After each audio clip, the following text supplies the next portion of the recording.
say she old news. My dog so elite, bad bitches like blues clues. Ooh, snap views, get business like business view. I've been around the world, featured museums and culture deals. When up till a chicken boo, that's exactly what she do. Shut them out because she respecting every move. My English skills spins because my circle full. I hate it, don't I hate them, pay attention exactly what they do. Been focused talking dollars every hour, I'm talking soon. Building kingdom legacy so my children can employ you a wise lives. And they'll try and really know what to do. Moving more and keep them kids, keep them dumb, that's what they do. Man, ahead of your moves, you materialistic fool. Just someone that's a new let me come on lineage. My grandfather named Max, so I guess I'm super cool. Throw a rap from molecule to physicals of power move. Being school to be the blood to let them connect with you. As long as you got the You sure you not working?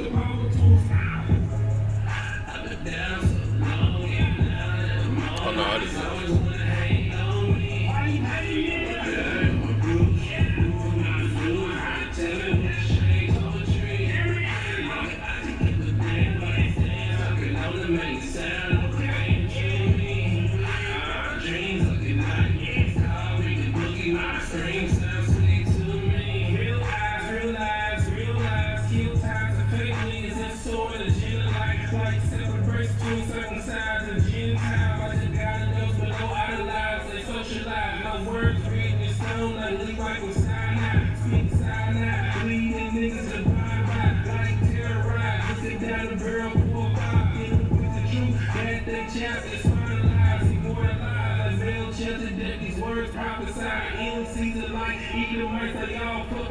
Like the order overall, logic on the holy fire. I'm the truth that individualize just a minor time. I'm in this beat like blood pumping in artery. Even devil weed, boy like bulls, I sit in archery. Robin Hood, boy to me, I both go to split tracks like the size of these as I buy me beats. Get that lights in, I wax some dance until me I entertain. I know probably 10 toes, rose out of concrete in the world of these rocks, these boys, this carbon copy like a regional dexterity with real niggas. Down so long, and now that I'm on, niggas always wanna hate on me. I'm a dirt, I'm a bruise, just prove me to lose. Wanna tell me what's shade to a tree. Nigga, I just give a damn about the dance. I've been on to make it sound like a fame to me. In my dreams, I get nightmares, call me the boogie, make it scream, sound sweet to me.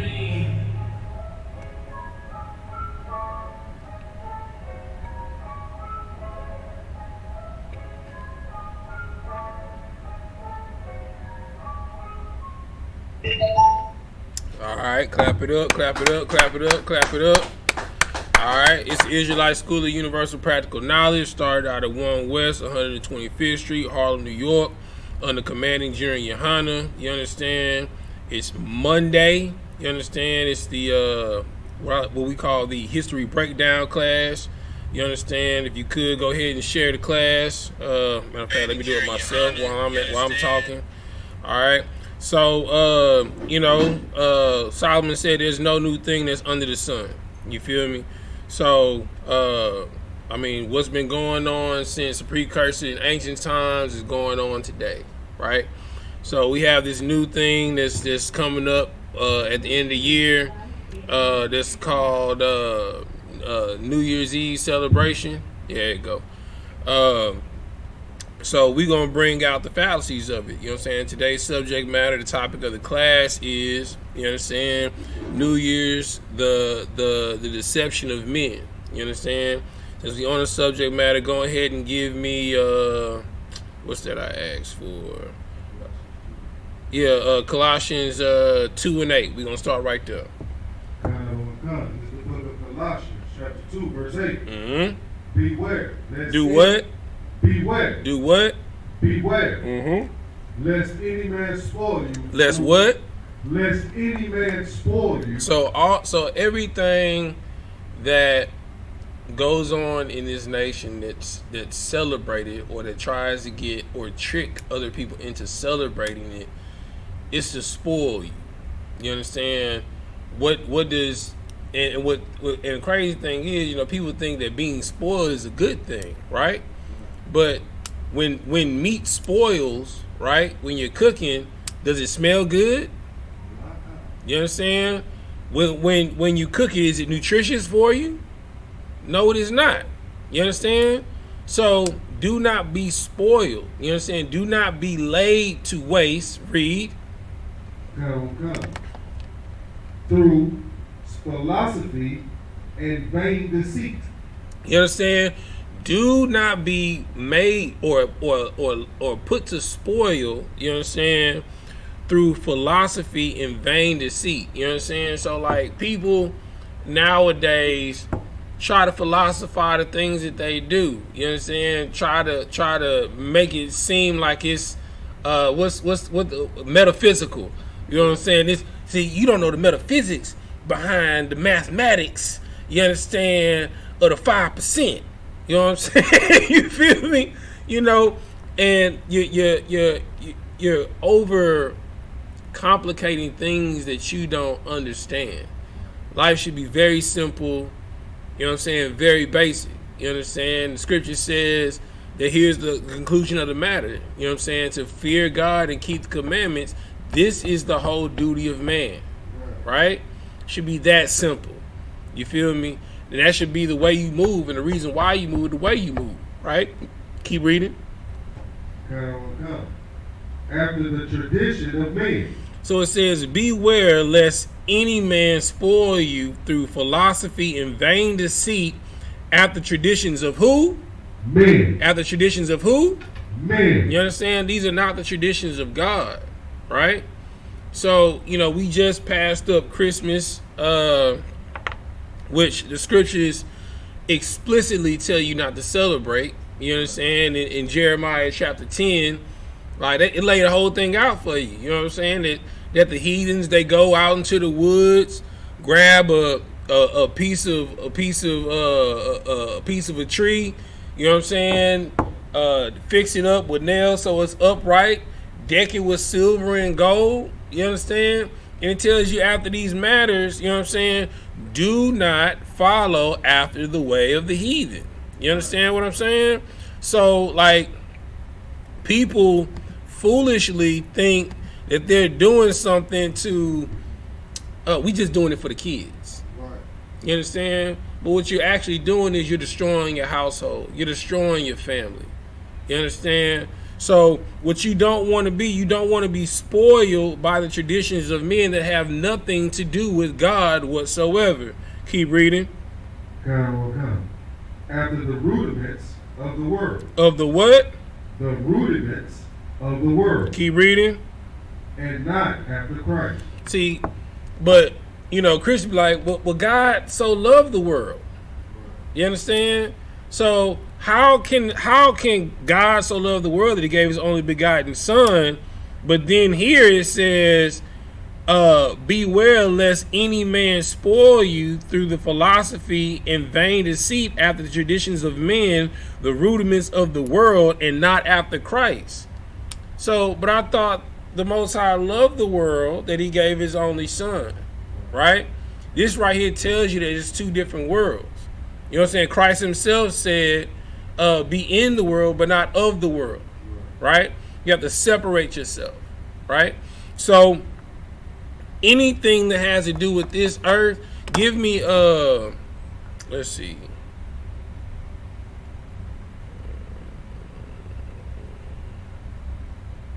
Give me Job. Let's see. Give me Job 9 and 24. Come.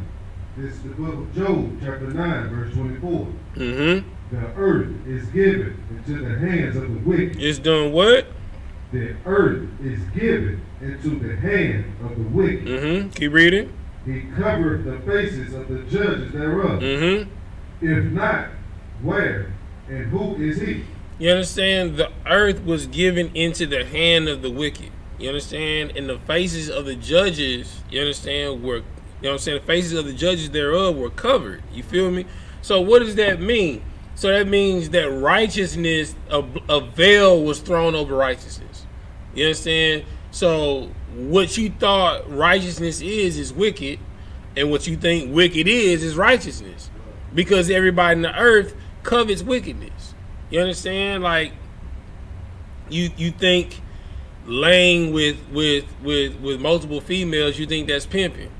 You know what I'm saying? Like, pimping is praise. You feel me? But in actuality, you being a whoremonger and you turning our daughters of Zion into whores. You understand? And you're causing mass adultery to go forth throughout the land and causing multiple people to sin. You understand? Like, this thing is set up for you to fail. So when it said in Colossians 2:8, you know what I'm saying? Beware lest any man spoil you through philosophies of vain deceit, after the traditions of men, after the rudiments of this world. Read what it says in Job again. The earth is given into the hand of the wicked. You understand? The rudiments of this world are wicked, man. You understand? And they are not after the mind or the heart of Christ, because, read it again. The earth is given into the hand of the wicked. You understand? So what we're moving further in, you understand? So getting into to New Year's, right? So this is a history class. Monday is a history class, right? So today we're going to break down the history of New Year's, right? So before we do that, right? Well, now we can go straight into it. Go ahead and let me pull up the so they can read along with us online when you read. Hold on 1 second. Bear with me, guys, so I can pull up the first slide for y'all.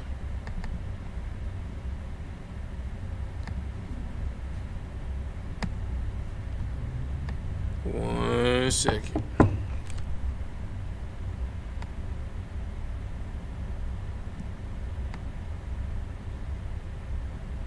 All right, here we go. All right, go ahead. The ancient origins of New Year's. Go ahead. This is from ancient origins, reconstructing the story of humanity's past. Mm-hmm. On the 1st of January of every year, many countries around the world celebrate the beginning of a new year. They do what? They celebrate the beginning of a new year. Mm-hmm. But there is nothing new about New Year. There's what? There is nothing new about New Year. Mm-hmm. Because Solomon said what? That there's nothing new under the sun. Right? You understand? There is nothing new about New Year's. All right? This is something that's been going on since the beginning of time. This is a very, very, very old spirit. All right? Keep reading. In fact, festivals and celebrations marking the beginning of the calendar have been around for thousands of years. Mm-hmm. While some festivities were simply a chance to drink and be merry, mm-hmm. many other New Year celebrations were linked to agricultural or astronomical events. In Egypt, for instance, the year began with the annual flooding of the Nile. Say it again. In Egypt, for instance, the year began with the annual flooding of the Nile, mm-hmm. which coincided with the rising of the star Sirius. Mm-hmm. The Phoenicians and Persians began their new year with the spring equinox. So they began the new year when? With the spring equinox. Because that's when the actual real new year is, but we'll get to that. Keep reading. And the Greeks celebrated it on the winter solstice. They celebrated it when? On the winter solstice. Now we about to get into the meat of the matter. Keep reading. The first day of the Chinese New Year, meanwhile, occurred with the second new moon after the winter solstice. Mm-hmm. Keep reading. This is the celebration of Akitu in Babylon. Hold on, let me pull it up on the screen so they can read along with you. 1 second. Boom, boom, boom, boom, boom.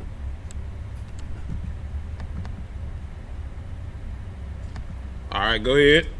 The earliest recorded New Year's festivity dates back some 4,000 years to ancient Babylon. To where? To ancient Babylon. Did not the Lord destroy Babylon? Right. You understand? Babylon the Great. You understand? Understand that America is Babylon today. You understand? America is the whore that sits on the red dragon. You understand? She is Babylon the Great. You understand? The whore of the world. You understand? That's spoken of in the book of Revelations. Keep reading. It was deeply intertwined with religion and mythology. Mm-hmm. For the Babylonians of ancient Mesopotamia, the first new moon following the vernal equinox, the day in late March with an equal amount of sunlight and darkness, heralded the start of a new year and represented the rebirth of the natural world. Mm-hmm. They marked the occasion with a massive religious festival called Akitu, Mm-hmm. derived from the Sumerian word for barley, which was cut in the spring. Mm-hmm. That involved a different ritual on each of its 11 days. Mm-hmm. Keep reading. During the Akitu, statues of the gods were paraded through the city streets, and rites were enacted to symbolize their victory over the forces of chaos. Through these rituals, the Babylonians believed the world was symbolically cleansed and recreated by the gods in preparation for the new year and the return of spring. So, how can I put this, right? So, from empire-wise, right? So you have the Babylonian Empire, you have the Persian Empire, you have the Greek Empire, which was started by Alexander the Great, and you have the Roman Empire, right? So the Persians stole their spiritual identity from the Babylonians, right? The Egyptians stole their spiritual identity from the Persians, right? The Greeks stole their spirituality from the Egyptians, and then the Romans stole their spiritual identity from the Greeks. You understand? That's why the Romans literally have the exact same gods as the Greeks. They just changed them to the names of the planets. All right? Okay, keep reading. Mm-hmm. As part of his reform, Caesar instituted January 1st as the first day of the year. Hold on, let me pull up. You on the next part, right? Huh. Yeah, let me pull it up on the screen so they can read along with you. 1 second.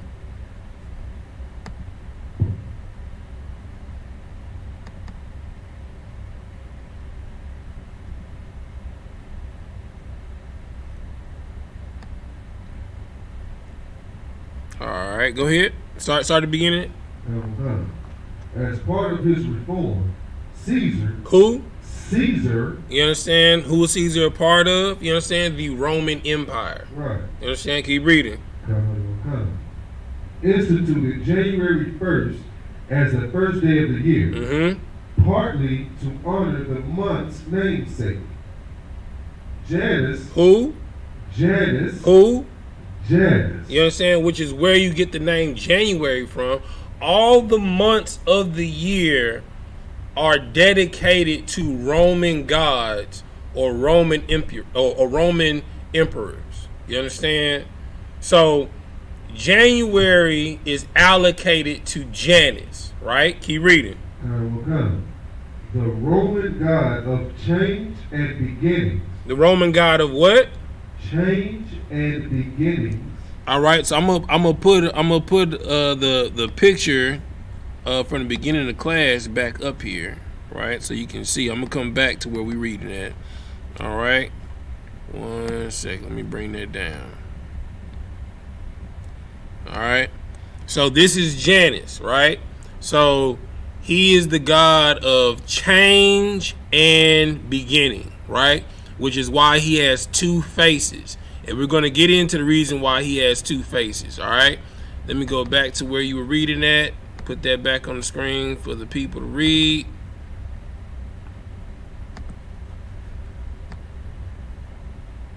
All right, go ahead. Whose two faces allowed him to look back into the past and forward into the future. You understand? Just like I said. Didn't I just say that? You understand? Janus has two faces, right? One to look into the past, one to look into the future, right? So when he walked into a room, he was coming and going. You understand? Right? Keep reading. This idea became tied to the concept of transition from one year to the next. You understand? So we getting into the actual meat of the matter. You understand? Keep reading. Romans would celebrate January 1st by offering sacrifices to Janus. By doing what? Offering sacrifices to Janus. All right. So what are some sacrifices today? What do people sacrifice for the new year? What is it called? If you online, you can chime in too. What you got? So would that be like New Year's resolution? That is exactly correct. Get that brother a hand. You know what I'm saying? You feel me? So back then, people would make physical sacrifices to Janus to bring in the new year, right? The same thing now, because right now we don't slaughter animals, so the person that you slaughter is your actual self. You know what I'm saying? That's what the New Year's resolution is, right? You're making a sacrifice unto Janus, right? You're saying, I'm getting slim and trim for the new year, but you ain't never gonna go in the gym. You know what I'm saying? You get a membership, you might go in there for a month, right? You understand? You say I'm gonna put my name on it and claim it.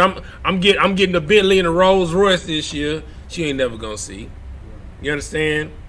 Anything that you say that you're going to do, you're lying to yourself, right? Because you're sacrificing unto something that isn't holy at all, right? And any sacrifice that you're making for the new year, you understand, it's for selfish means. But when in Ecclesiastes it says, here is the whole conclusion of the matter: to fear God, right, and to keep the commandments. This is the whole duty of man. If you want to make a sacrifice, keep the Day of Atonement, man. You understand? Atone for your sins, man. Go ahead, brother. Right, but I know like down south, another thing they do, they even have like a little feast day for New Year's. They cook them the black eyed peas. Okay, right. Okay, so that's another thing, right? So in the South, they do the black eyed peas and the collard greens, right? Okay, so the black eyed peas is supposed to represent coins, right? Yeah, right. And the green is supposed to represent dollars. And the reason why you're supposed to eat it on the New Year's is when you eat this, it's symbolic of saying that you're going to have a prosperous new year. You understand? Go ahead. Like it. One more thing I know people do, they put on their best clothes because they say that if you go into it looking raggedy, that's how you hold it on. Exactly, which is complete, utter BS, right? So just like Christmas, right? You supposed to spend, and just know, January 1st is going to be a whole bunch of eviction notices because you spent the rent money for January to appease some children that's not even going to remember, play with, or deal with anything you bought them in a month. You understand? You killing yourself to appease people that's going to end up resenting you because you're getting evicted. Because you couldn't handle your financial responsibilities because you wanted to sacrifice yourself, your family, for Janus. You understand? That's what Christmas and New Year is about. It's about sacrificing for Janus. You understand? So you sacrifice your family, your livelihood, and yourself for Janus. That's the whole point of a New Year's resolution.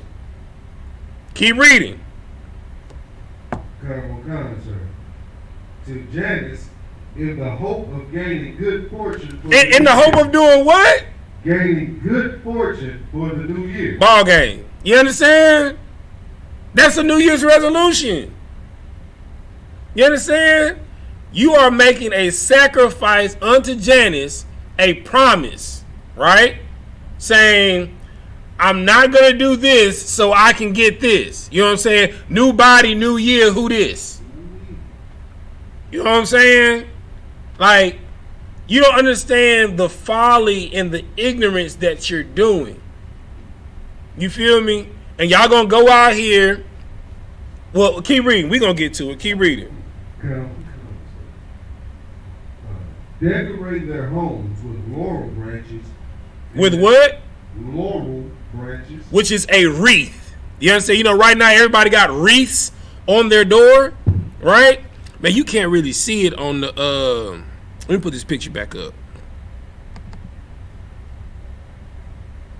Can you see it? Nah, it got the words are covering it. Okay, so in every picture that you see of Janus, like if you on your phone right now, you can Google it, right? If you look up a picture of Janus, the Roman and Greek god, right? Every picture of Janus, he has a wreath on his head. You understand? The reason why you put a wreath on your door for December going into January is to represent Janus, right? That's why during your New Year's Eve party, back in the day, the New Year's Eve party you could only go to by invitation only. You know what I'm saying? Even now, you understand? Because they want select people of who's who, because they say who you associate yourself with. You understand? In the beginning of the year is who you're going to associate, or in the beginning of the year is who you associate with throughout the entire year. So they want wealthy people to come through the door, right? You understand? Because Janus, well, we're gonna get to it. I'm jumping. You know what I'm saying? Go ahead, keep reading. And attending raucous parties. And doing what? Attending raucous parties. You understand? The New Year's Eve party is a festival for Janus. Right. You understand? You going in there in your Sunday best. You understand? Looking like a whore. You understand? Exposing your breasts. You understand? Out here being a whoremonger. You understand? Causing all women to whore themselves out for the night. You understand? And you're making these sacrifices and these promises that you're not going to keep. You understand? You're doing this all to Janus so you can die. You understand? New Year's Eve is about death. You understand? Like the whole shooting up in the air and all of this stuff, it's about death. Right? Another thing, Janus was is a Greek titan. You understand? This is why the raucous party that's going on, the shooting in the air, because it simulates the war, the clash of the titans between the new year or the new age, which was the gods of the Olympiad, you know, Zeus, Apollo, Hades, all of these people against the old, you understand, which was Kronos, Janus, Atlas, you understand, the titans of old, you understand, to wipe out all the things of old to bring in the baby new year. Okay, keep reading. This day was seen as setting the stage for the next 12 months, and it was common for friends and neighbors to make a positive start to the year by exchanging well wishes and gifts of figs and honey with one another. Right. So you've already exchanged your gifts on December 25th. Right? You've already exchanged the gifts. Right? So for those of you that did Christmas, you've done the first part of the sacrifice. Right? So now, you know what I'm saying? Because, you know, it's Merry Christmas and a Happy New Year, right? That's the well wishes, right? Like, people don't even understand, like, the mysteries behind what they're saying. That's why Christmas and New Year go together. It's not because they're close behind, it's because it's the feast of Janus. It's the festival of Janus. Let me tell you something, brother. So, on Christmas Eve, right, I was working. Okay? So, no, it wasn't Christmas. It was Christmas Day. I went to the gas station, right?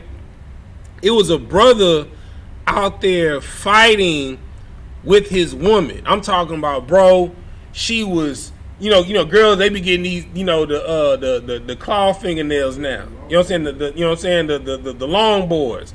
With the point on the end. Talking about, bro, she was clawing his face up to the white meat, bro. You know what I'm saying? And the brother, he was just trying to ball up, defend himself. And when the police got there, split him up, you understand? He was like, you gonna do this to me? You gonna do this to me on Christmas? You understand? The beginning of the new year, you gonna do this to me on my birthday? Wow. You understand? The brother didn't lay a hand on her. Nothing. You understand? Because this month is about warfare. Right. You spend your rent money to sacrifice so you can get these people that you so-called love these gifts, and then they resent you because you didn't get them what they wanted. Your kids make out a list of Santa, you know what I'm saying? They want a PS5, but shoot, all you got is a Hot 5. You understand? Your children end up resenting you because you tell them to make a wish list of Santa. You can't fulfill the list. You go out here robbing, you understand? Stealing from other people so you can fulfill the list. You understand? Putting your family's livelihood in jeopardy because you the head of the household. Keep reading. Now we're going to get to the Middle Ages, January 1st. Well, hold on. Before you get to that, go to the other one where it starts off with Happy New Year. Let me pull that up on the screen.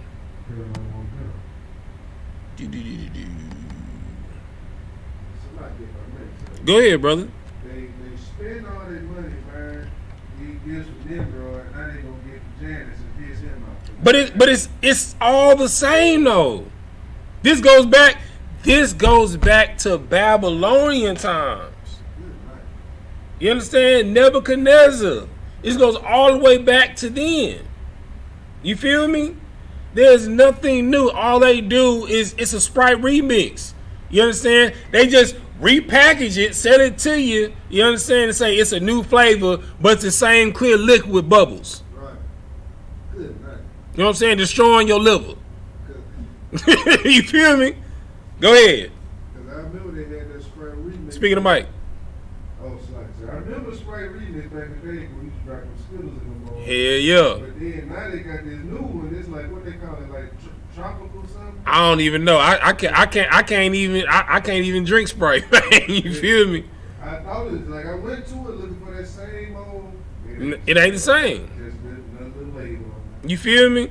So it's imperative for you to understand that there is nothing new under the sun. All they doing is repackaging, you understand, what has already been here, calling it something else, and like, hey, man, you should try this. You know what I'm saying? You want to be and that's the thing, like everybody want to be multicultural, right? You don't see Chinese celebrating the white man's New Year. Because they have a Chinese New Year. It's at a different time, right? You understand? You don't see Arabs celebrating Christmas. You understand? Because they have their own festivals and feast days. You don't see Hindus celebrating these things because they have their own festivals and feast days. But you want to be multicultural, but what about your culture? Right. You understand? The God of Abraham, Isaac, and Jacob, what does he say to do? Right. He says that the whole duty of man is to fear God and keep his commandments. You understand? You have your own set of feast days. Right. We just finished High Hanukkah, which is not Hanukkah, High Hanukkah. Right. You understand? Which is the feast of dedication. You understand?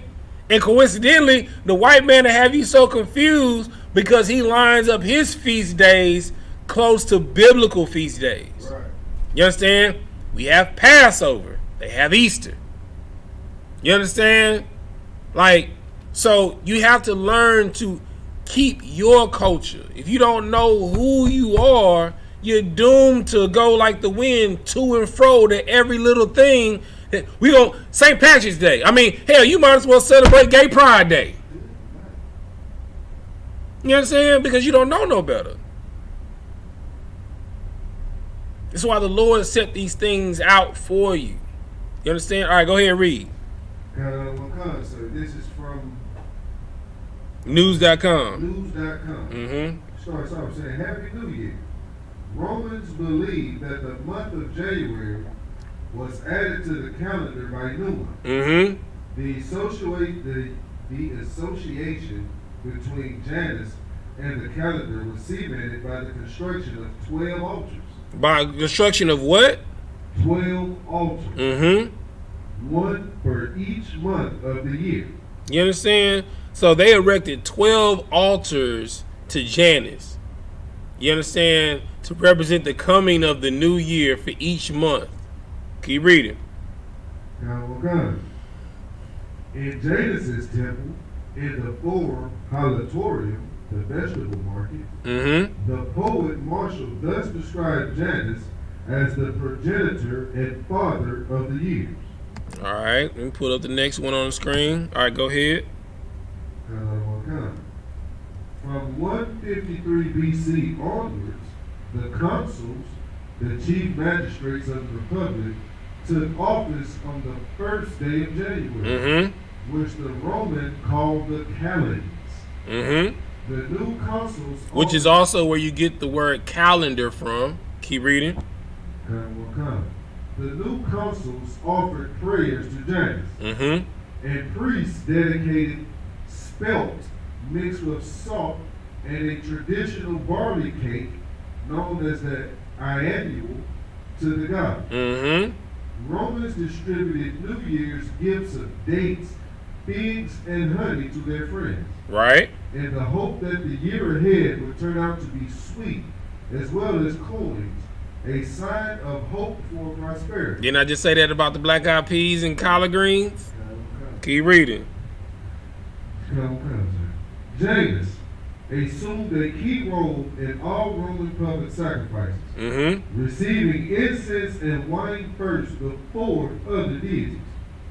This was because, as the doorkeeper of the heavens, because the doorkeeper of what? Of the heavens.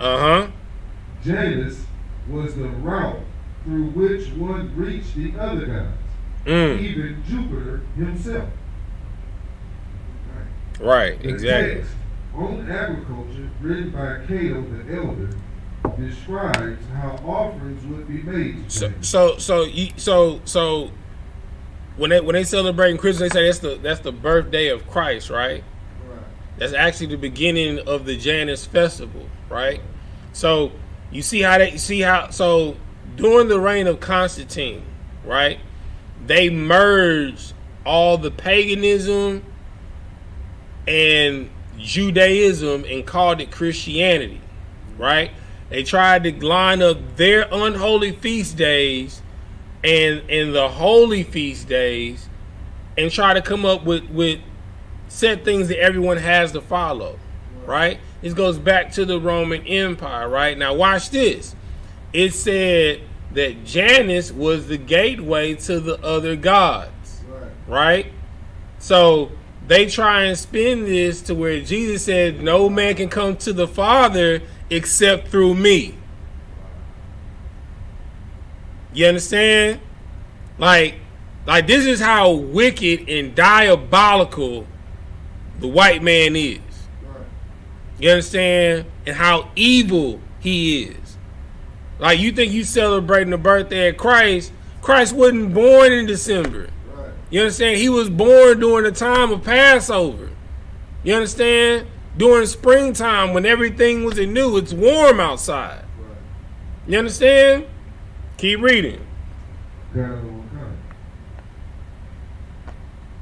Describes how offerings were made to Janus, Jupiter, and Juno as part of the pre-harvest sacrifice to ensure a good crop. So if you're feeling caught between two worlds this January 1st, Why not head outside and celebrate Roman style? Pack up some soup. Where you at? Where you at? At the bottom of the news.com. Oh, I mean, yeah. I mean, he's just being sarcastic, right? Right. All right, so let's go to the next part, and then we're gonna get back in these scriptures, right? So let's see where you at. Bam. All right, so yeah, go to the God of doors, gates, and transitions. All right, go ahead. This is from AndersOnLock.com. Mm-hmm. This is the God of doors, gates, and transitions. History of the ancient Roman god Janus. Mm-hmm. In ancient Roman religion and mythology, Janus was the god of gates and doors. So this is why you put a wreath on your door, right? The reason why you put a wreath on your door during December, right, is to represent Janus, right? So whoever comes to your door, that you allow through your door, they're supposed to be a new beginning, to wish well upon your household, right? And like people don't even realize the wickedness. Like, why do you buy a wreath? Like next time, like if you got like your mama, your big mama, why you putting a wreath on the door? She'll be like, I don't know, it's just it's just what we do. Well, why do we do it? What's the purpose of it? You understand? And she's like, well, grandma used to do it. Me and big mama and grandmama, we used to make the wreaths and stuff like that. Well, why did y'all make wreaths? What was the purpose of it? Well, it's just, it's just our tradition. Okay, what does the tradition mean? Then they're gonna start getting frustrated with you. And then you're like, okay, mama, well look, I know you mad, but peep this, check this out. This is what the representation of putting a wreath on the door really means, right? And they be like, get out of here with all of that. You understand? There's a difference. See, that's why we led off with the class with Colossians 2 and 8. Beware. You understand? Of the philosophy and vain deceits of men through the rudiments of this world. You understand? These things are foolish philosophies and vain deceits and man-made traditions. You understand? Keep reading. See, the ancient Romans had a specific god who held the key, so to speak, to the metaphorical doors or gateways between what was and what is to come. Mm-hmm. The liminal space of transitioning out of one period of time and into something new. At Anderson Lock, we're kind of obsessed with all things related to doors and keys. Mm-hmm. In this post, we're unlocking the myths surrounding Janus, the Roman god of doors. All right. Let me pull up the next one for them online so they can read along with you, brother. All right. Hold on 1 second.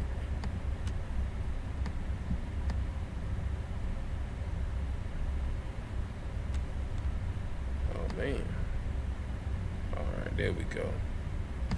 All right. Go ahead. Who is Janus?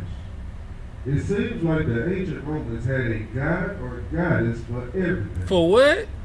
For everything. Right. Poseidon, god of the sea. Mm-hmm. Venus, goddess of love and beauty. Mm-hmm. And Apollo, god of the sun. Just to name a few. Other well-known Roman gods include Jupiter, Saturn, Mercury, Mars, Neptune, Orcus, Ceres, Juno, Luna Diana, and Vesta. Mm-hmm. And then there's Janus. And then there's who? Janus. Right. A lesser known god, but arguably one of the most important. Mm-hmm. Keep reading. In Roman mythology, Janus was the god of doors, gates, and transitions. Hold on, let me scroll up so I can read along with you. My bad, y'all. All right, go ahead. Start over at the beginning paragraph. Sir. At the beginning paragraph in Roman mythology. Come, sir. In Roman mythology, Janus was the god of doors, gates, and transition. Mm-hmm. Janus represented the middle ground between both concrete and abstract dualities, such as life, death, beginning, end, youth, adulthood, rural, urban, war, peace, and barbarianism or barbarism and civilization. Mm-hmm. Janus was known as the initiator of human life, Mm-hmm. transformations between stages of life, and shifts from one historical era to another. Mm-hmm. Ancient Romans believed Janus ruled over life events such as weddings, births, and deaths. You understand? Which is why, you would put a New Year's resolution in. You know what I'm saying? I'm going to find me a good man this year. I'm going to find me a good husband. I'm going to find me a good woman. I'm going to find me a good wife this year. You know what I'm saying? I'm going to get my health in order. You know what I'm saying? I'm going to lose 50 pounds. You understand? I'm going to get a new car. I'm going to buy a house this year. You understand? All of these things are sacrifices and oaths that you're making to Janus. You understand? The whole part about you going out to party, let me show you how diabolical it is, right? So, what I said before, right? Like, the whole partying and shooting in the air is representation of the clash in the war of the Titans, right? Because the Roman gods come from the Greek gods, right? So the head of the Greek gods, you know what I'm saying, the Greek gods was Zeus, right? The way Zeus came to power, he went into war, into a great fight with the Titans, right? The head of the Titans was Kronos, right? The other Titans were Atlas, Gaia, Janus. I forgot Janus's Greek name. It'll come to me. And a couple of other ones, right? And Rhea, right? Because Rhea was the mother of the lower gods of the Olympiad, right? So what happened was, right? So Zeus, Rhea, a psychic came to Zeus and prophesied that one of his children would kill him. So every time Kronos would have a child, he would eat the children, right? So when Zeus was born, Rhea hid Zeus and wrapped up a rock, right, in some saddlecloth like it's a baby, and handed it to Kronos, and Kronos ate the rock, right?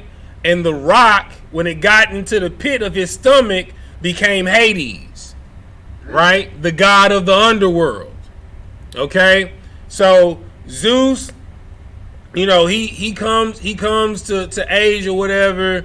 Rhea sends him, he goes to go fight against his father, he cuts his belly open to kill him, and then all the gods of the Olympiad came out that he ate, Apollo, Athena, Aphrodite, Hades. It's like 12 of them. I forget. Hermes.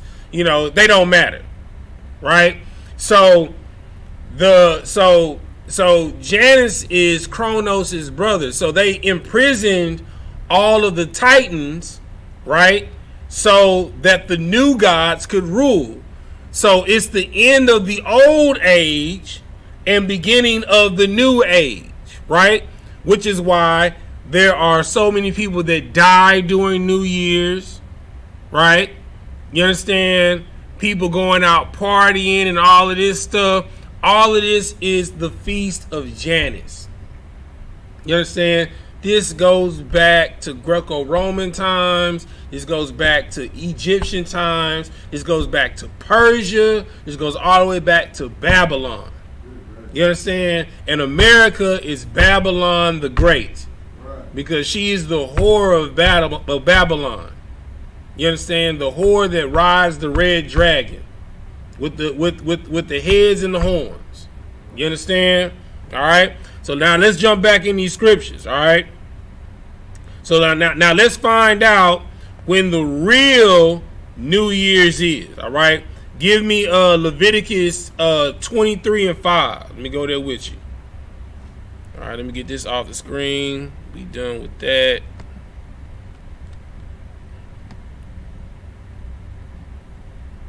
All right, when you got it, go ahead and read it. Sir, this is the book of Leviticus, chapter 23, verse 5. Mm-hmm. In the 14th day of the first month. In the 14th day of the what month? The first month. Mm-hmm. At even is the Lord's Passover. Is the what? The Lord's Passover. Mm-hmm. Verse 6. And all right, so we know that the 14th day of the first month at even, which is the end of the day at nighttime, right, is the Lord's Passover. Let me ask you this: on January 1st at nighttime, going into January, which is January 2nd, are we keeping the Passover? Why is that? Based off of what we just said, what we going over, why isn't the Lord's Passover at even of January 1st, which is January 2nd? Think about what I just said. In the words of General Mahyman, blow my mind. All right.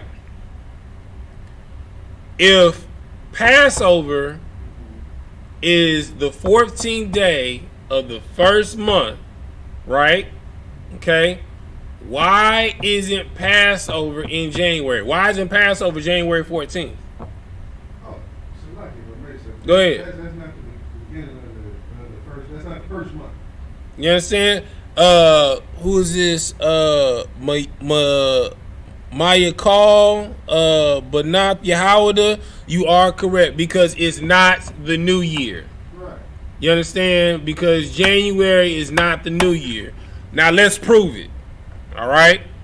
So write this down for your precept book so you can know when the actual new year is biblically. All right. Let's go to Deuteronomy, the book of Deuteronomy, chapter 16, verse 1. When you got it, go ahead and read it. Sir. This is the book of Deuteronomy, chapter 16, verse 1. Mm-hmm. Observe the month of Abib. Uh-huh. And keep the Passover unto the Lord thy God. For in the month of Abib, the Lord thy God brought thee forth out of Egypt by night. So the month of Abib is the Passover, right? Be like, well, brother, that don't really help us. Like, what does Abib mean? What is that? All right, let's find out what Abib means. All right, I'm gonna pull it up on the screen for him. All right, that's the last one I sent you. All right, no sweat. Let me pull it up on the screen for them so they can read along with you. All right. Okay. Hold on. Let me 1 second, y'all. I'm pulling it up.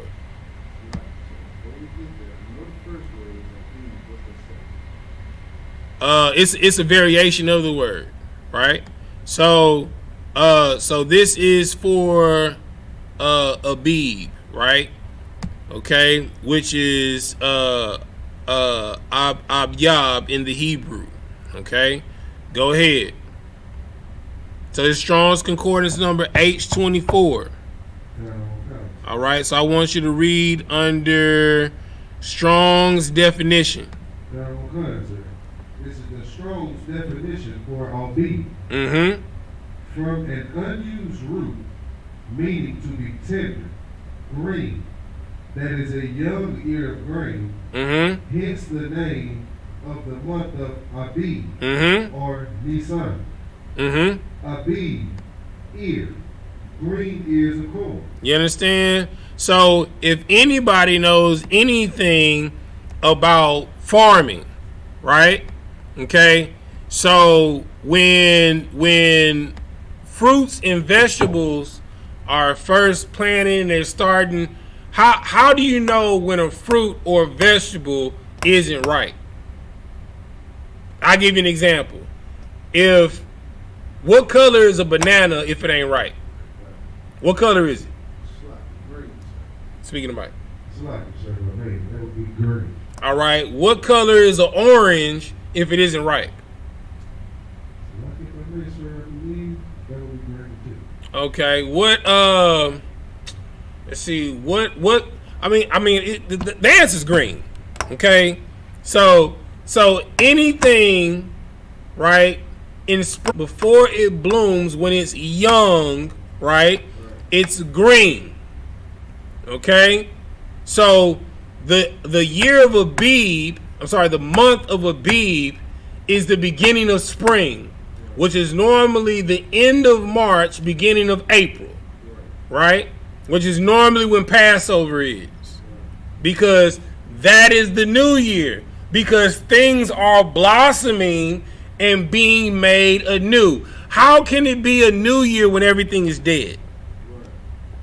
That lets you know what the new year is about, that you're about to celebrate. It's about death.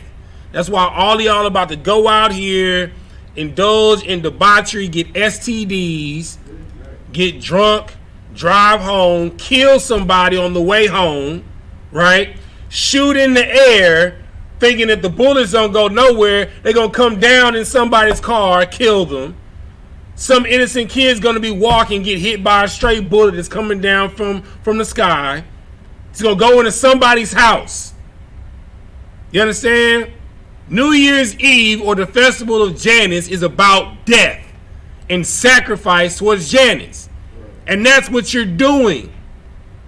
But the scripture says, "Come ye out of her, my people, so you be not partakers of plagues." You understand? All right. Keep reading. Read the Brown Driver Briggs definition. The Brown Driver Briggs definition is number 1, fresh, young barley ear, barley.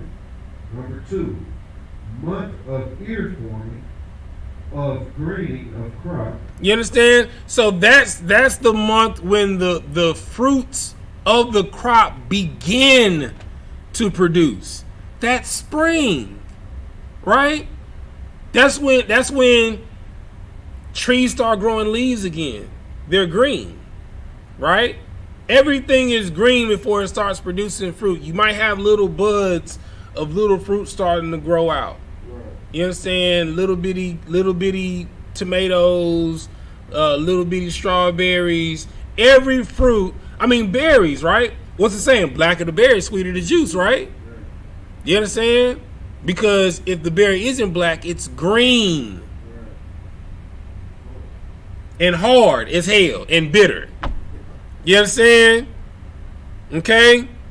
So, according to the Bible, and look, we were reading in the beginning, in the ancient origins of New Year's, like in the Babylonian times, it told you that the New Year was spring. The Greeks changed it. The Romans changed it. Okay? All right? Okay. All right, let's get this off the screen. Okay? Boom. Let's get back into these precepts, line upon line, here a little, there a little. All right? Okay? All right, so, matter of fact, so just to show you that other people that people think aren't our people, like the Native Americans, you understand? If you don't think that they are people, watch this. Go to that. It's a page with pink handwriting. I'm gonna pull it up on the screen so they can read along with you.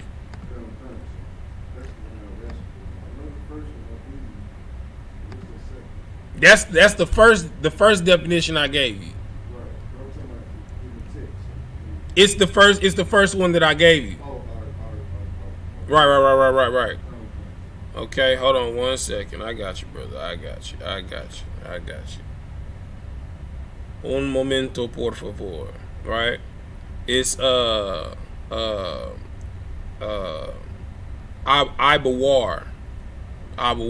right? Okay, all right, so let me pull this on the screen so they can see. I'm gonna rotate it. So you guys can read along as he reads. Rotate clockwise. Oh, I grabbed the wrong thing. I was about to rotate the actual screen. Good night. What did I just do? Hold on 1 second, y'all. I'm about to mess something up. There we go. All right. Boom. Hold on 1 second. Rotate, transform. Okay, here we go.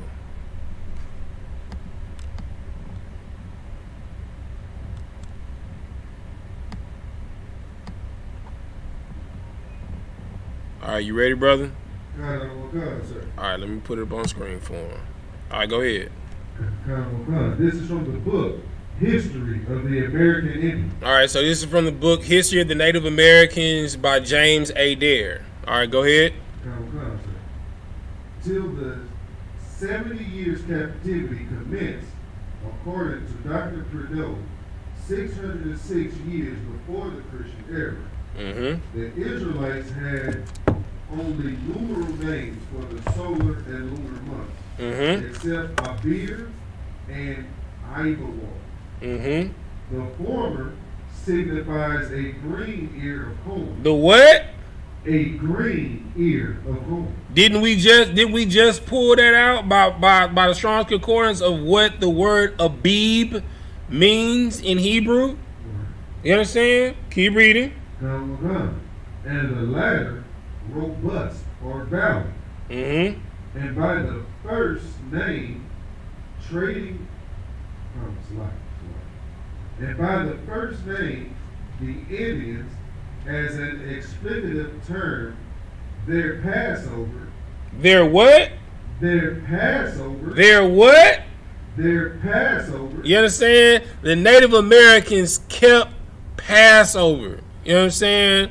It was the Feast of the Green Corn. You understand? They kept it annually. Keep reading. Which the trading people called the Green Corn Dance. Mm-hmm. As the Israelites were a sensual people and generally understood nothing but the shadow or the literal part of the law, so the Indians closely imitate them, minding only that traditional part, which promised them a delicious land flowing with milk and honey. Right, keep reading. Okay. The two Jewish months just mentioned were equinoctial. Abib, or their present Nisan, was the 7th of the civil and the first of the ecclesiastical year. Mm-hmm. Answering to our March and April. What, when? Our March and April. You understand?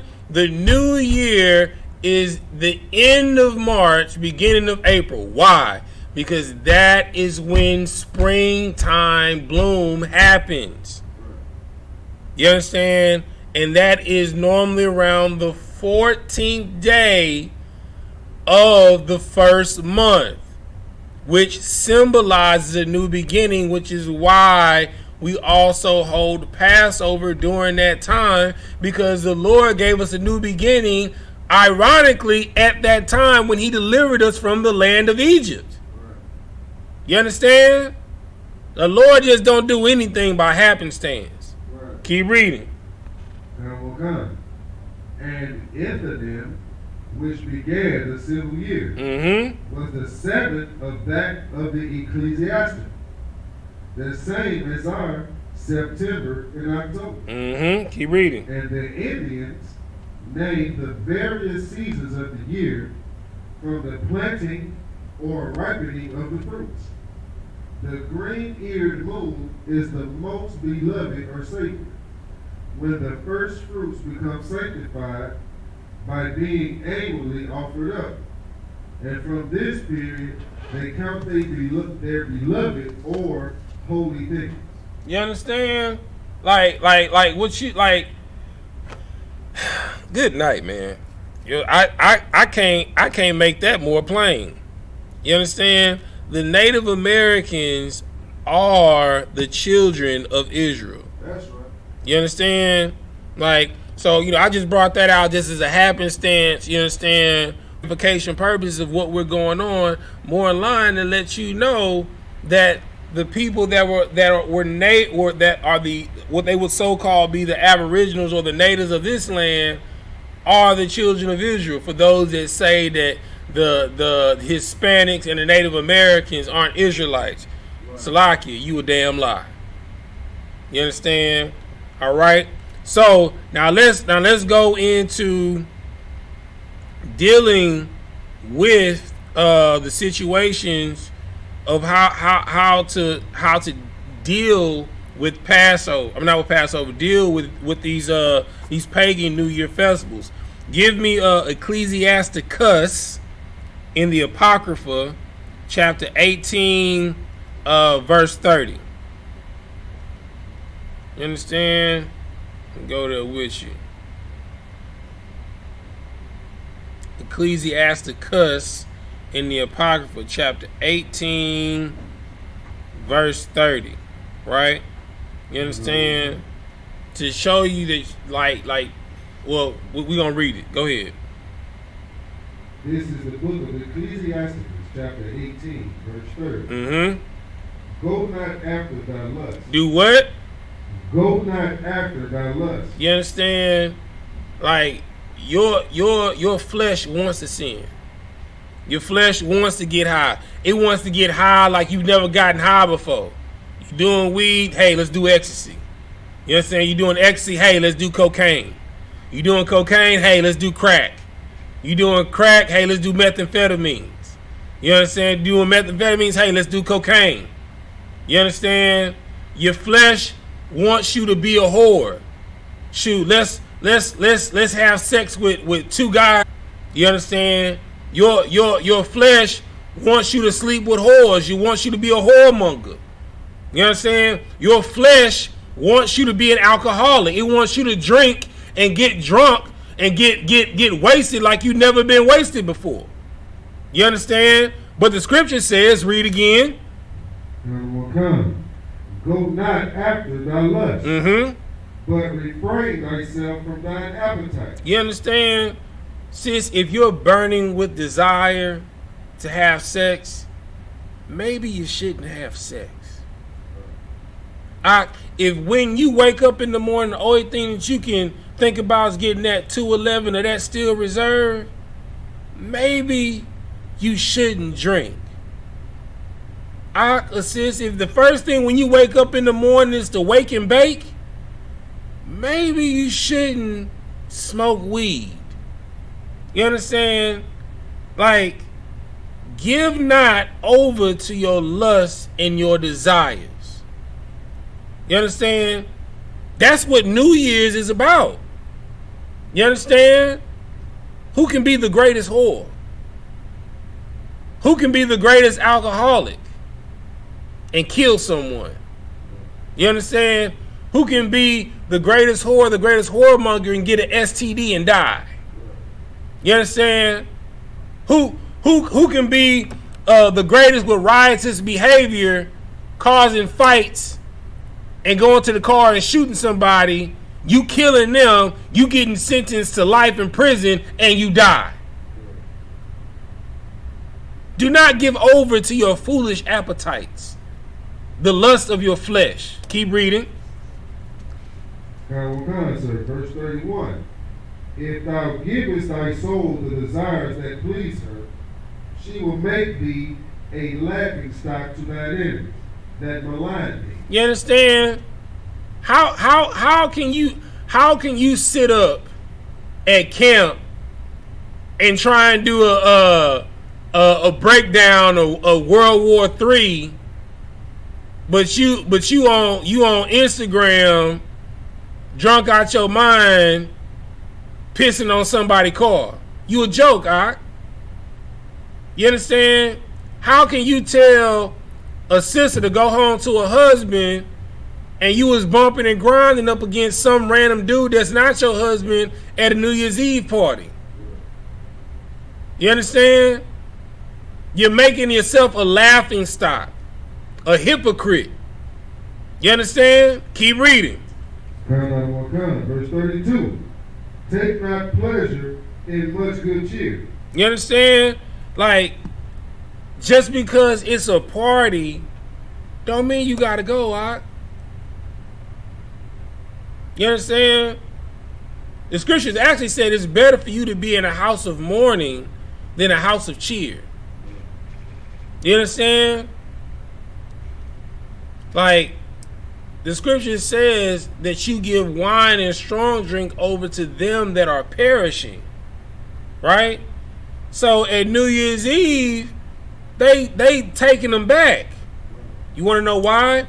Because they're preparing themselves to die for Janice. You understand? You're preparing yourself to die in a drunk driver car accident. You're preparing yourself getting drunk so you can say when you wake up and you in some random room with all of your clothes off, you understand, you see condoms everywhere, you understand that someone raped you, but in actuality you were being a whore. You understand? Or when you wake up in the morning, you go to the restroom and piss and it burns because you have an STD, you're preparing yourself to die. Keep reading. Neither be tied to the expense thereof. Verse 33. Be not made a beggar by banqueting upon borrowing. You understand? Do not be made a beggar. You understand? Because you trying to go to the latest banquet. You done went broke from Christmas, buying this fly outfit for New Year's Eve, right? Spending this outlandish money on these ridiculous tickets to these New Year's Eve parties to beg your homeboy to give you a pour-up or some liquor. You understand? You walking around looking for offerings. And then on January 1st, you're going to be looking for your mama or your daddy or somebody to help you because you didn't spend rent money on the turn up. You didn't spend rent money on your kids and your wife that's going to resent you because you didn't give them what they want. We call that the burn up. Because you done burnt up all your ends and all your funds. You understand? Keep reading.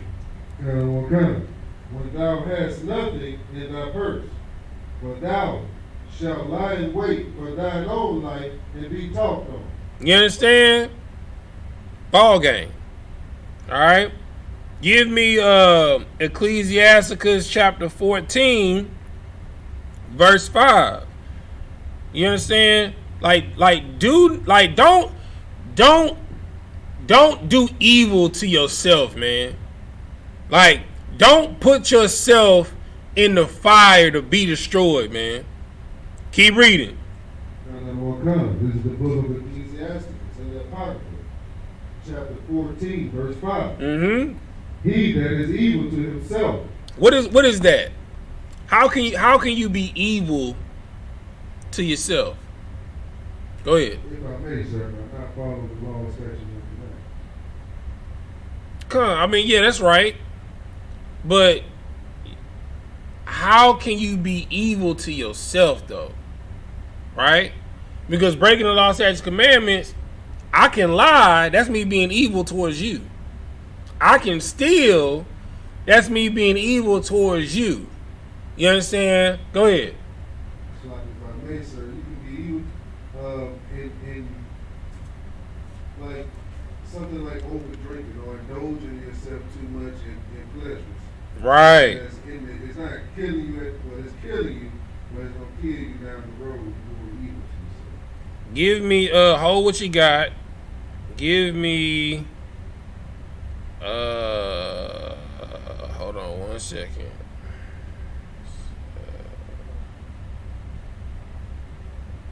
Give me, hold what you got. Give me, I think he's in 1 Corinthians.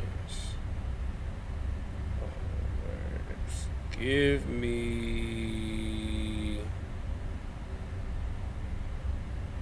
I want to say it's 1 Corinthians 6 and 9.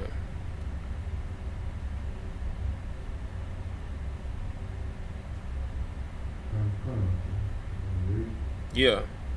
This is the book of 1 Corinthians, chapter 6, verse 9. Mm-hmm. Know ye not that the unrighteous shall not inherit the kingdom of God? Right. Be not deceived, neither fornicators, Mm-hmm. nor idolaters, Mm-hmm. nor adulterers, Mm-hmm. nor effeminate, Mm-hmm. nor abusers of themselves. Nor with what? mankind. Nor what? Abusers of themselves with mankind. You understand? Don't abuse yourself, Ak. You understand? Don't be a fornicator. Don't be an idolater. Don't be an adulterer. Don't be an effeminate. And through all of these things, you will be an abuser of yourself with mankind.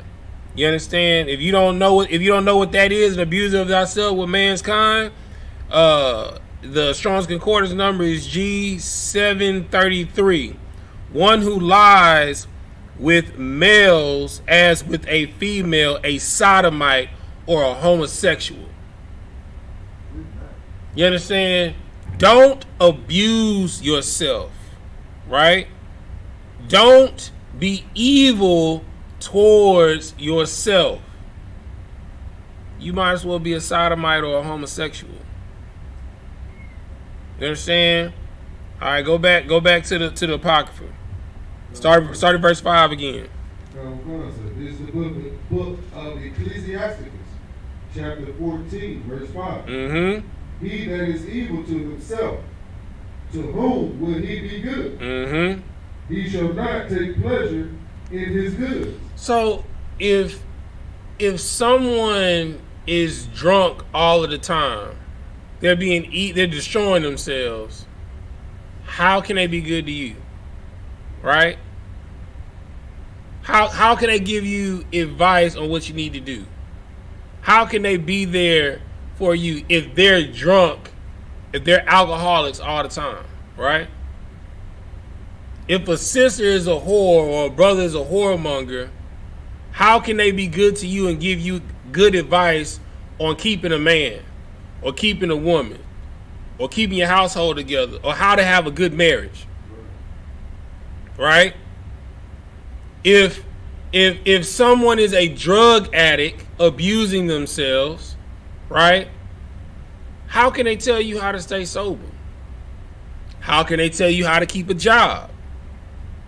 You understand? How can they tell you how to be a good steward with your finances?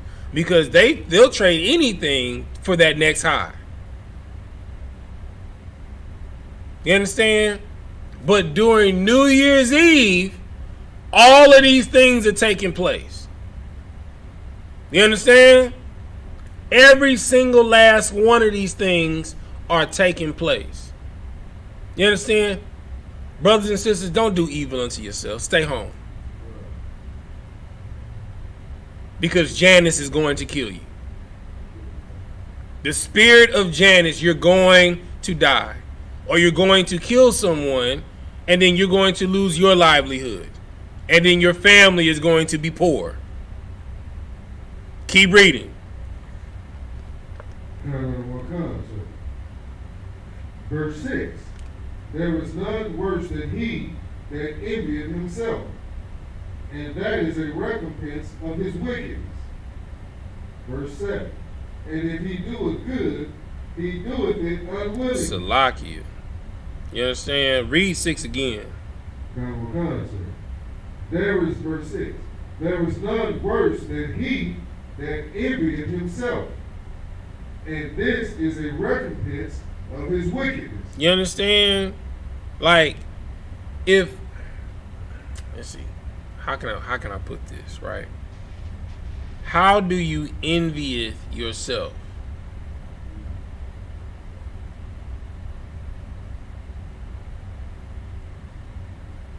Oh, okay. Let me ask this another way, right? What is the byproduct to being an alcoholic? What happens?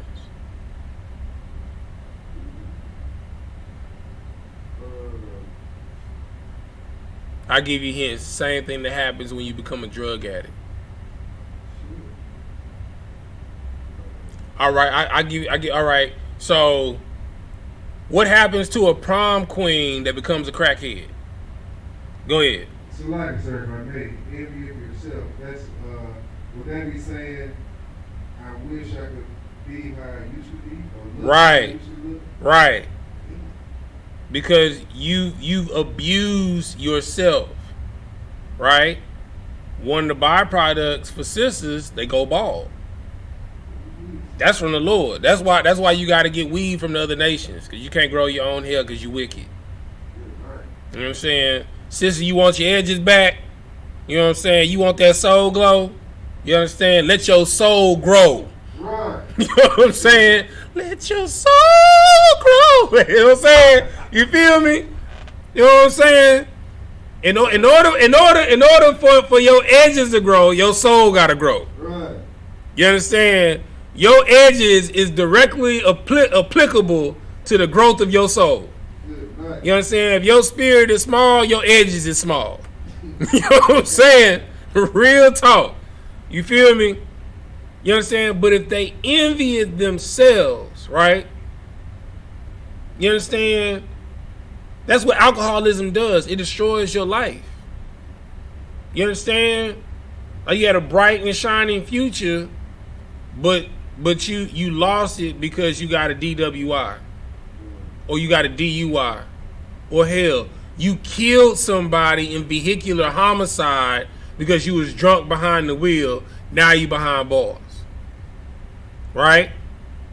You had a bright future being an engineer, being an architect, being a nurse, being a doctor, a lawyer, but you couldn't stop smoking weed. You understand? You failed your piss test. You understand? You lost your job because you couldn't stop getting high. Right?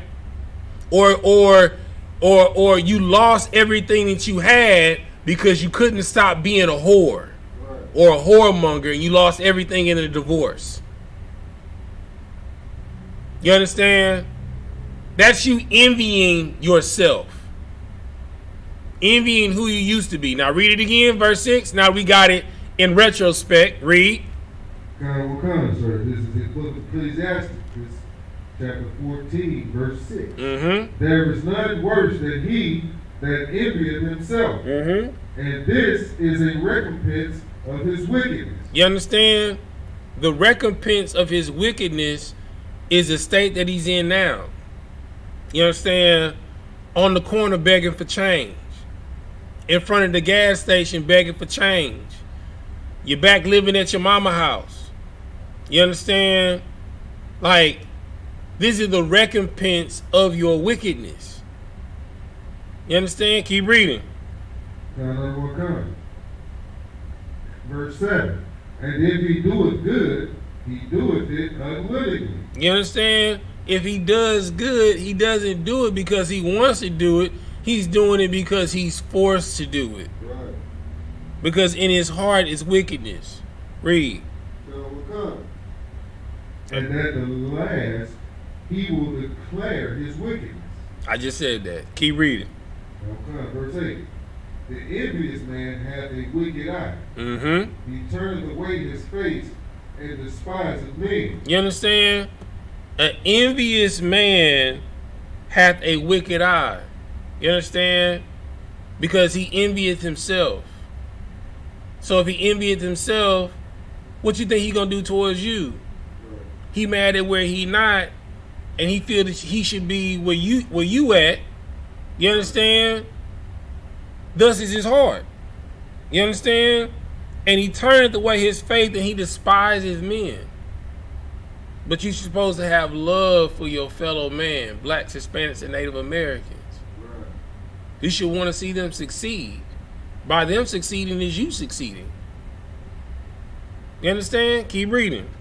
Sir. Verse 8. It's like verse 9.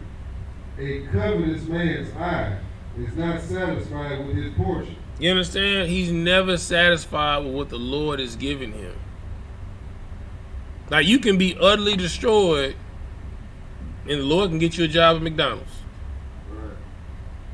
The Lord can get you a job at Jack in the Box. You understand? The Lord can get you a job as a janitor. I mean, that's I mean, depending on where you work, that might be a decent job. Right. You know what I'm saying? The Lord will get you a job being a garbage man. I mean, I know some garbage men that make $75,000 a year. Right. You know what I'm saying? But you not content. You not content wearing overalls. You understand? And the shirt with the reflectors on it, throwing trash in the back of a truck that smells like God knows what. Right. You understand? You envious of the brother that's wearing loafers. You know what I'm saying? Got on the 3-piece suit. You understand? And going to work in the briefcase. And you out here in steel-toe boots. You understand? Wearing overalls and jumpsuits. Right. Be content, man, with what the Lord is giving you. His portion is sufficient, man. Keep reading. And the iniquity of the wicked drieth up his soul. Verse 10. A wicked eye envieth his bread, Mm-hmm. and he is a niggard at his table. You understand? I mean, I think that's self-explanatory. I mean, that's self-explanatory. You know what I'm saying? Keep reading. Verse 11. My son, according to thy ability. According to what? Thy ability. Like, if you can only be a janitor right now, I can be a janitor. If you can only be a garbage man right now, be a garbage man. If you can only be a cook right now, be a cook. If you can only be a secretary right now, be a secretary. You understand? If you can only be a bus boy right now, be a bus boy. You understand? Like, you know, when I was in the world, you know, I had to join. I joined this organization, not to be named. You understand? But we had to learn a poem. You know what I'm saying? One of the poems called "The Test of a Man." The test of a man is the fight that he makes, the Greek that he daily shows, the way he stands upon his feet and takes life's numerous bumps and blows. You understand? It takes a man to stand and cheer while the other fellow stars. You understand what I'm saying? It takes a man when you down to cheer your brother on to be successful. Because you are content with where the Lord has you. Now watch this, right? My degree is in architecture. You understand? I've designed commercial buildings, busload of homes, commercial build outs. You know what my profession is right now? I'm an IT technician for Comcast, and I'm a chef. I went from making $90,000 a year to making $17 an hour. Ask me this. Do I eat every day? Yes. Do I have a roof over my head? Yes. Is my car note paid? Yes. You understand? Do I have a bed to sleep on and a place to lay my head? Yes. Do I have clean running water? Yes. What else do you need? Right. Do I have lights? Yes. You understand? Be content. You understand? Or as it says where we at, Salakia. You understand? You know what I'm saying? According to your ability. Be content according to your ability. You understand? Keep reading. And give the Lord his due offering. You understand? Hold on. My son, according to thy ability, do good to thyself. That's the key.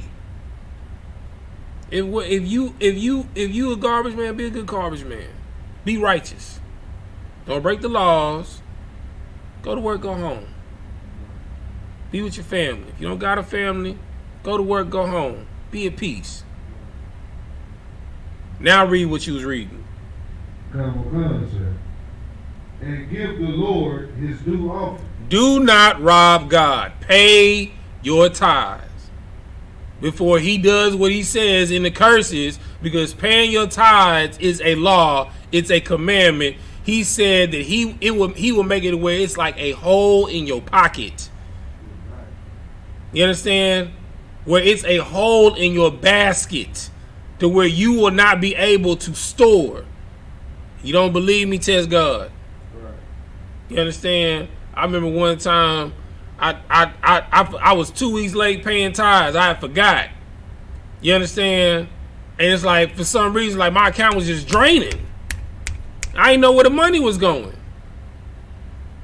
The Lord means what he says, man. These curses are real. Keep reading. Come, sir. Verse 12. Remember that death will not be long in coming. Say that again, Doc. Come. Remember that death will not be long in coming. Mm-hmm. And that the covenant of the grave is not shown unto thee. You understand? You don't know when your day is coming. You don't know when you are destined to die. You understand? Nor what will cometh when you do die. You don't know what condition you will be in the next life. So why not choose to live right in this life? Like that YOLO, you only live once, it's a lie, man. When you die, you coming right back here to serve out either your punishments or your blessings, or a combination of both in between. You understand? Was that the end of 12? No sweat. Give me Ecclesiasticus. Give me Ecclesiasticus 19:1. Hold on, is this a comment? Mark 10:25 is easy. There you go, all right? You know what I'm saying? Kingston Black, you are absolutely right. It is easier for a camel to walk through the eye of a needle than a rich man to inherit the kingdom of heaven. You are absolutely right. You understand? Like, because I mean, when you rich, what do you need God to keep your lights on? You know what I'm saying? Do you need the Lord to put food on your table? You understand? Do you need the Lord to watch over your family? You can hire private security. You know what I'm saying?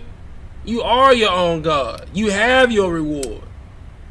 You understand? Now, if there's a brother that is rich and righteous, good night, Lord be with him. But it's very hard, because you can get and do anything that is your heart's desire.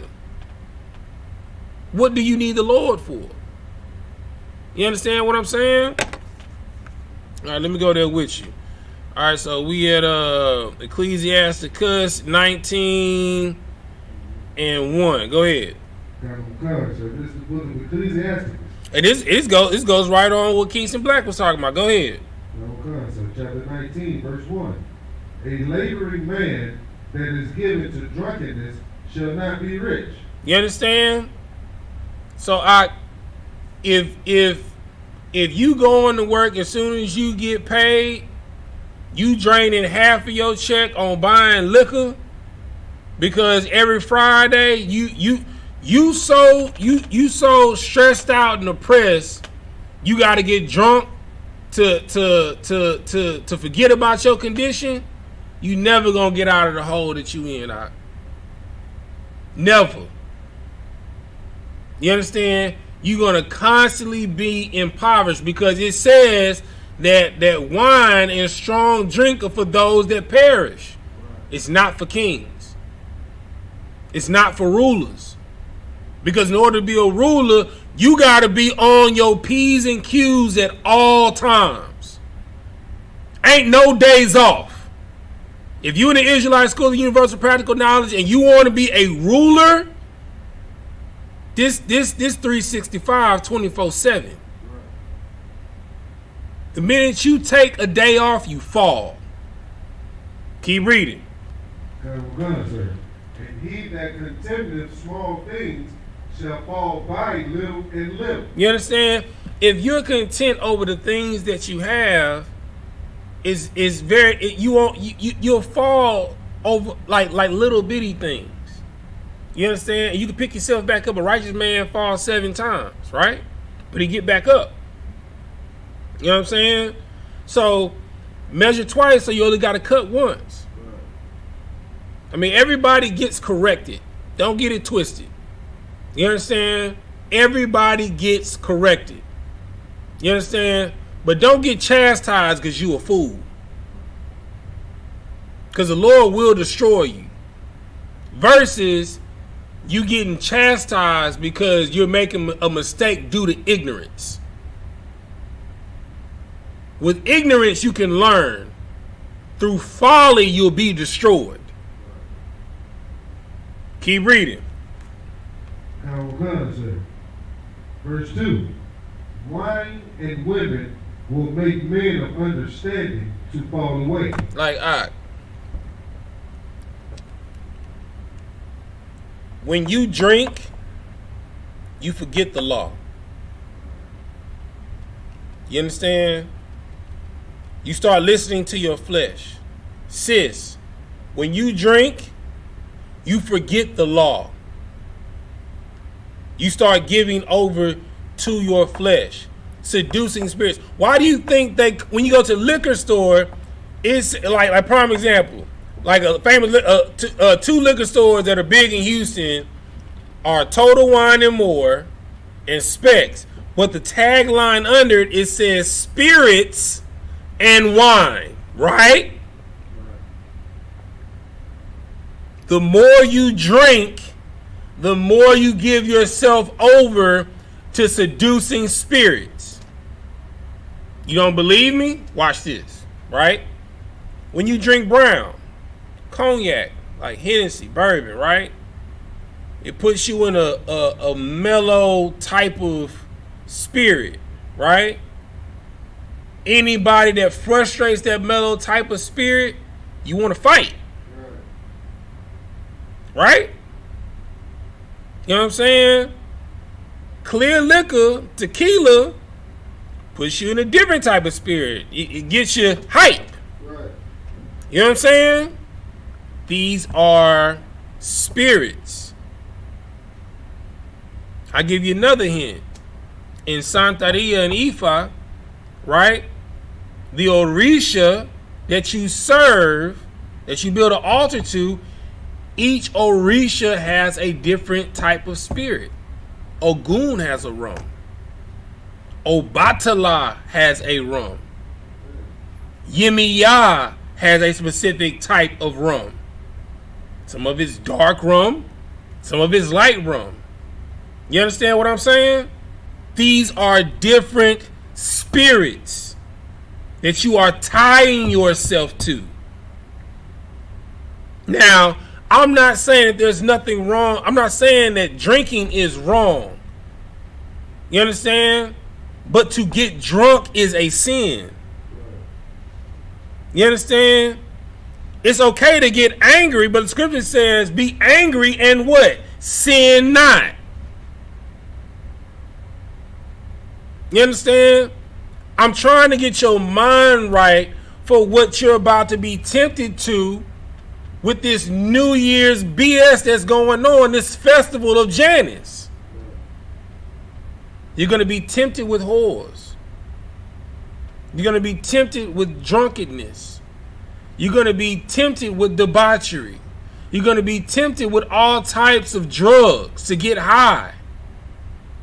But guess what? All of it starts with what? Alcohol. You understand? Keep reading.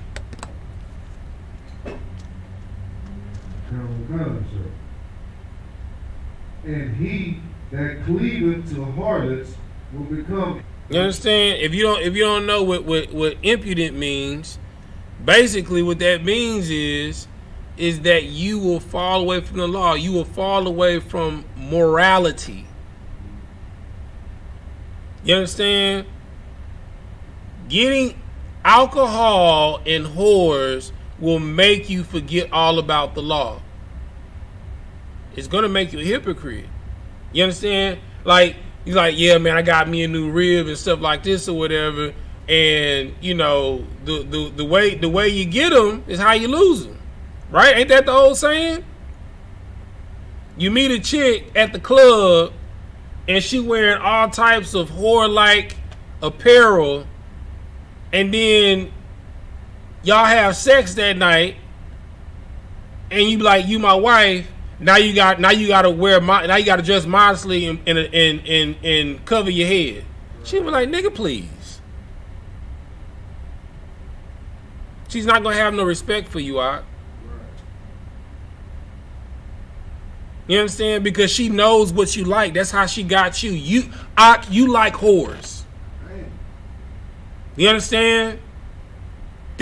And what's crazy is the reason why our women dress like whores is because we like whores. You go to strip clubs because you like whores. So you want to put a pole in your bedroom so your woman can be your whore. She can be your stripper. You understand? That's why they dress half naked.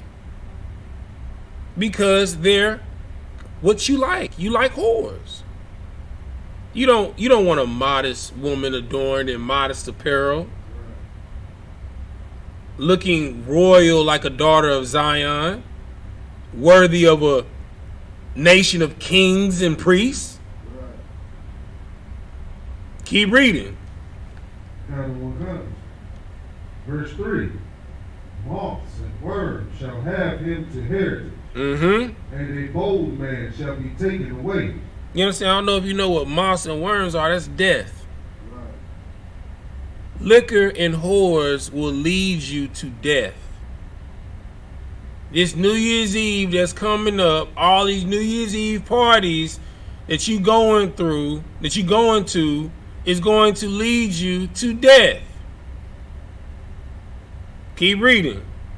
Verse 4. He that is hasty to give credit is like-minded, and he that sinneth shall offend against his own soul. You understand? Don't sin. Don't be evil towards yourself. You just read that. Keep reading. Verse 5. Whoso taketh pleasure in wickedness shall be condemned. Shall be what? Condemned. But he that resisteth pleasures crowneth his life. Like I said, if you got an urge to hit that blunt, maybe you shouldn't smoke it.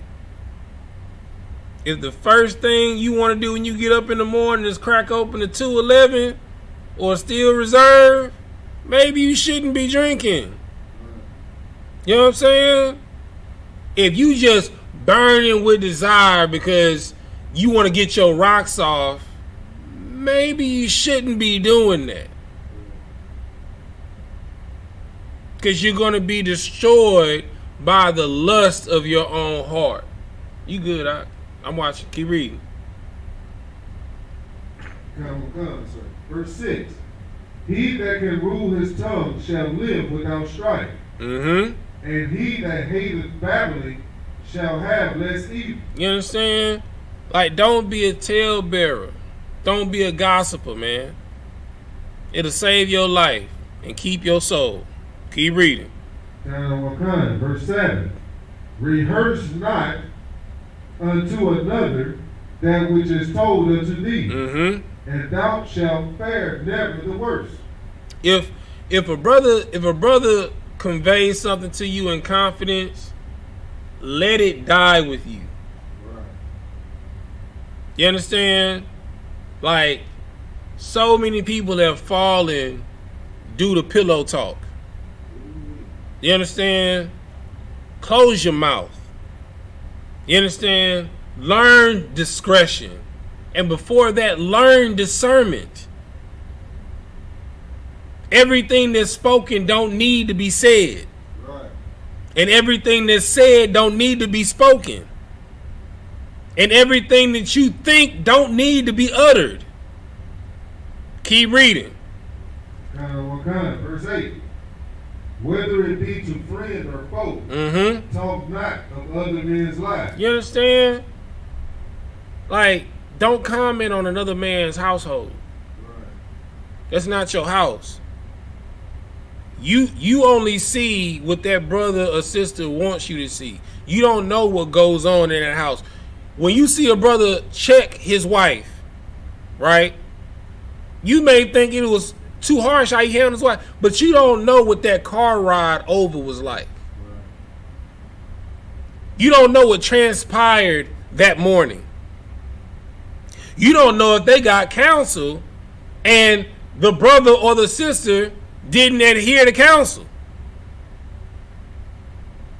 So it's best that you close your mouth.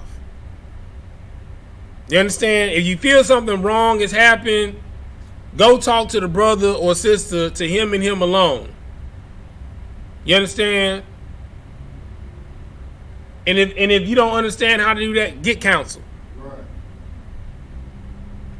But close your mouth. Keep reading.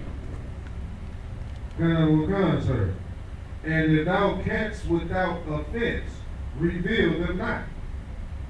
Verse 9. For he heard and observed thee, and when the time cometh, he will hate thee. Verse 10.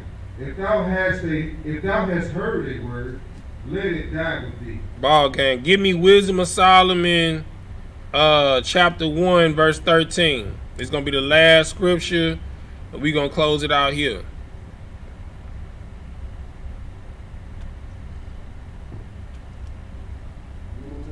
Wisdom of Solomon, chapter 1, verse 13. So this is the Wisdom of Solomon, chapter 1, verse 13. For God made not death, neither had he pleasure in the destruction of the living. The Lord does not take pleasure in destroying you for your wickedness. Just as a father does not take pleasure in whooping your behind for not listening, for not following the rules of his house. The Lord does not take pleasure in killing you. But there are consequences and repercussions for your actions in breaking the law, statutes, and commandments. The wages of sin is death. Right. But the truth is the way to life. Keep reading. Sir. Verse 14. For he created all things, that they might have their being. And the generations of the world were healthy. And there is no poison of destruction in them, nor the kingdom of death upon the earth. Keep reading. Verse 15. For righteousness is immortal. For what? For righteousness is immortal. Say it again. For righteousness is immortal. Keep reading. Verse 16. But ungodly men with their works and words called it to them. It called death and destruction unto them. Keep reading. Sir. But when they thought to have it their friend, they consumed to naught, and made a covenant with it, because they are worthy to take part with it. You understand? When you take part in sin, you are worthy of the repercussion. You understand? When you eat pork, shrimp, crab, and lobster, you are worthy of gout. You are worthy of hypertension. You are worthy of high blood pressure. You are worthy of cancer. When you smoke cigarettes and smoke weed, you're worthy of lung cancer. You understand? When you eat things you don't got no business, you're worthy of colon cancer. When you lie with whores, you're worthy of chlamydia. You're worthy of gonorrhea, herpes. You understand? Same thing when you lie with whoremongers. You understand? When you murder your brother, you deserve to die. You understand? When you steal from your brother, the wages of sin is death. Right. And when you commit sin, you make a covenant for the punishment. You are the children of Israel. Whether you choose to believe it or not, blacks, Hispanics, and Native Americans. Our nation is in the condition that we're in because all of us choose not. It takes one person not to choose to follow the law, statutes, and commandments. We didn't lose the nation because everybody sinned. Right. We lost for one person, Solomon. You understand? And with that, like, do not be partakers in this wicked feast of Janus, of Christmas and New Year's, man. Because it could be the decision in life or death for you. And with that, we are the Israelite School of Universal Practical Knowledge. Started out at 1 West 125th Street, Harlem, New York, under commanding General Yohana. With that, we're going to say Amagium, which means to stand. Sar, turn and face the east. We're going to say the Lord's Prayer, first in Hebrew, then in English. 1 second. Abanawa, Shabbat Shemayim, Kodash, Hayah, Shemka, Yahweh, Malak with Ka, Taba'ah, Ratazayaka, Hayah, Aisha, Ba'aratazah, Kawa, Hayah, Bashamayim, Natalanawa, Lakhom, Kal, Yawam, Wasalaknawa, Kabawatnawa, Kasalaknawa, Kabawatinawa, Wala'ah, Tabe'ainawa, Banasaya 1, Abal, Hawashaynawa, Mayan, Rai, Kaya, Laka, Hamalakwa, Wahala, Wahata Para, La'awalamium, Aman. In the English, our Father, which art in heaven, hallowed be thy name. Yahweh, thy kingdom come, thy will be done in earth as it is in heaven. Give us this day our daily bread, and forgive us our debts as we forgive our debtors. And lead us not into temptation, but deliver us from evil. For thine is the kingdom, the power and the glory, forever. So be it. Sir, turn to face the front. We're going to give a courtesy salute to the brothers, then to the sisters. Men of Israel, mighty Shabbat, Haji, Rock, Yahweh, Shim, Yahushua, Brother Thumb, Yazmatah, Sir. Turn to face the sisters. Men of Israel, mighty Shabbat, Haji, Rock, Yahweh, Shabbat, God, Shim, Yahushua. Yazmatah, dismiss.